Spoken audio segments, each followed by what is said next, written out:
Hello, pop culture loves. Welcome back to the channel. So we're going to continue with the View recaps. I love the View.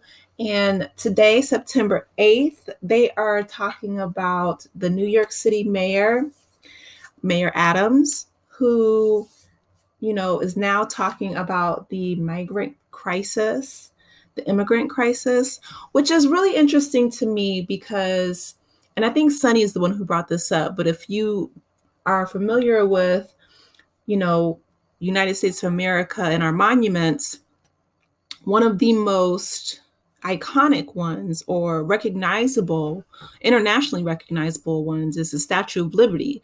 And on the Statue of Liberty, it says, give me your tired, give me your hungry, give me your poor, right? It's supposed to be a welcoming message for those seeking refuge, particularly immigrants.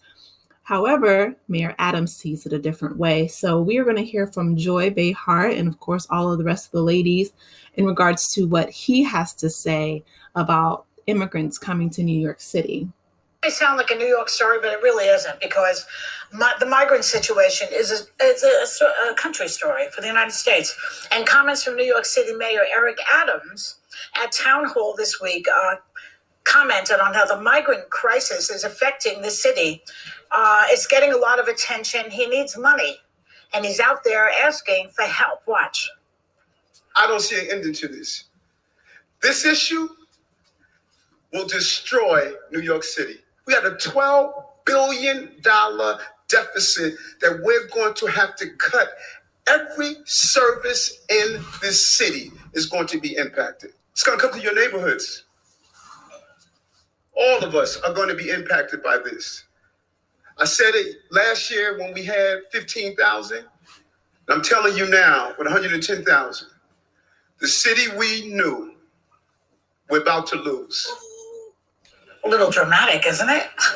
Seems a bit dramatic. He's got a flair for drama. Yeah, but he has been critical of the Biden administration for months. He doesn't get support from the government, he's saying. And the Republicans love this, because this is right up their alley for somebody like a New York sanctuary city to be complaining about migrant problem. So let me ask you a question. Is he right? Who should take the blame for all of this now? Because there are about 100,000 migrants in New York City right now, and people keep coming. You have to understand, these are desperate people. These are not people who are coming here because they, feel like it. They're not tourists. No, the majority of them are coming from Venezuela. They're also coming from Africa. Yeah. They're coming from war-torn countries and politically torn countries, and they're looking for refuge. And I thought this country, with its big, Statue of Liberty, give me your week and all of this, is supposed to be the country that accepts people. Yes. And I'm disappointed in Mayor Adams. I understand that there's a problem. Lawmakers in New York also set aside more than $1.5 billion to aid the city this last legislative session. How much? $1.5 billion. He says he needs 12. He says he needs 12, but $1.5 billion is nothing to sniff at. $140 million in federal funding from shelters has already been received. And let's remember that immigrants are a record share of U.S. workers. At this point, 1 in 5 workers last year were born outside the U.S. to parents who aren't American citizens. The share of immigrants in the workforce rose to 18.1% last year. And so immigrants aren't coming here just to play around. They're coming here for a better life. Yeah, and I think we should try to provide it. That is so true, right? Even if you look at this panel right here, Alyssa, she says that her parents came from Lebanon. And I had no idea that she was Lebanese until just today. But Sunny, her parents came from, other countries as well. And we have Anna, who herself is a Miami refugee coming from Cuba. So that's over half the panel. That's 3/5 of the panel, right? And America is supposed to be a melting pot. So I'm disappointed in Mayor Adams as well. I think that his rhetoric is very xenophobic.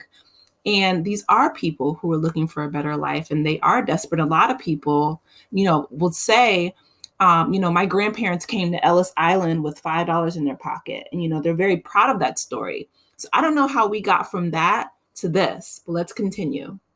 And this is why it's been a broken system, and everybody across the political spectrum for years and years it's been a problem. So neither party has come in and fixed it. But right now, when you mention those jobs, you're right. There are 500 jobs waiting upstate in farming areas, and the permits are not coming through DC. So Mayor Adams is going to Kathy Hochul and saying, you got to help me. And she's like, we're not going to call anything into session, which if this is an emergency and we're all saying these are lives at stake, come back from your break, whatever it is, and sit down and deal with it. That's what they need to do right now. And then the federal government needs to help them. This needs to be, let's sit at the table. We're not fixing it all in one day, but let's fix this. Can I ask a question of Alyssa for a second? My understanding of the Republican Party and the conservative movement is all about states' rights and states. So all of a sudden they want help from the federal government. How come? Well, I wouldn't really frame it that way. I'd say this. I think that New York is finally getting a small taste of what border states have dealt with for decades. And this is a Biden problem right now because he's the president. This was an issue under Trump. It's been an issue for 25 plus years. We've not had major immigration reform in this country in decades. But here's the thing. My family came through Ellis Island. We're immigrants from Lebanon. Like, I believe immigration makes this country stronger, but we need legal immigration. We need a system that actually works. We used to have it. We used to have it. Yeah. We do need to secure the border. And by the way, I disagree that it's building the wall. The cartels will go under it. They'll go over it. It's also, we're not a country of walls. But we do need to secure it. There needs to be a process. Fentanyl comes across the border that's killing tens of millions of Americans. This is something that's different, though. I don't think you should put those together. I think so, because we have a porous border where you can get in through many parts of thousands of miles of unsecure border. It sort of demonizes migrants who are coming here. Well, no, the vast majority of fentanyl that gets in this country comes through the southern border. It's not coming from migrants or from asylees. It's coming from jobs. Correct. It's coming from drug cartels who exploit our broken system to get fentanyl into the country. We need to prioritize asylum seekers. We need to prioritize migrants who are coming here to work and make it easier for them to come here and do that. And then we need to actually secure the border so that we don't have bad guys coming through who want to cause harm to us. And why not? Well, so listen, there are 4 countries that are providing where most of these migrants are coming from. One is Venezuela, where there is a communist dictator, Maduro. Another is Nicaragua, where there is a communist dictator, Ortega. Another is Cuba, where there is a communist dictatorship of over 60 years. Another one is Haiti, where it's complete bedlam, violence, danger, war. And so this is not a federal problem. This is not an American problem. This is a regional problem. This is a world problem. And I think it takes everybody sitting together, not being performative. What is being performative? Sending busloads of migrants to Kamala Harris's house or to Martha's Vineyard, or what Greg Abbott just did, the governor of Texas just did, putting those drowning devices inside the Rio Grande, to cause harm, which the federal courts said were illegal and he needs to get rid of. That. Let me just make a point there, right? That's a human rights violation, okay? When you have people seeking asylum, that's legal, right?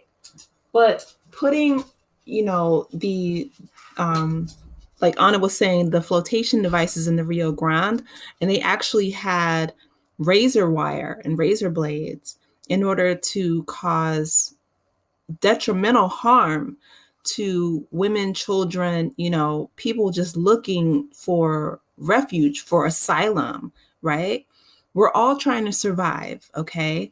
And for Greg Abbott to do that, I'm surprised he's not been brought up on charges, but I'm glad that the federal courts deem that illegal, as they should. It's reprehensible. Performative. What we need is legislation. We need cooperation with other countries. We need cooperation with refugee resettlement programs worldwide, so not everybody comes to the United States. I do think that the federal government is doing many things. They have prioritized asylum seekers. They've instituted a parole program specifically for those 4 countries. But frankly, I think we need to find, and we've dealt with this before. I lived in Miami. I was an immigrant in Miami in the 80s. You'll remember when we had the Mariel boat lift. Yes. 125,000 Cubans came in a matter of 6 months. It puts tremendous stress on a city, on a community, on the social services. They need to be resettled elsewhere. They need to be out. With this massive country. Well, and it's only going to get worse with global warming and climate change because people can't live in certain parts of this world. And we'll all be going to. But the interesting thing is this is a great thing. this should be a great issue for Republicans. I mean, in terms of Cubans, Cuban Americans are voting for Republicans by and large, right? Especially because of that boat lift and because they feel like this country gave them a step up. Yet Republicans are the ones that are shipping them off. Yeah, but the problem is it's not the voters. The problem is we're also having a problem in schools. We have a teacher shortage. Yeah, but we have like 20,000 new students hitting the New York City school systems with no Spanish-speaking helpers to help these kids learn. I mean, like, we don't have the resources. Well, he wanted the job, so do your job, Mayor. From our never... I love that, right? Joy, that's absolutely right.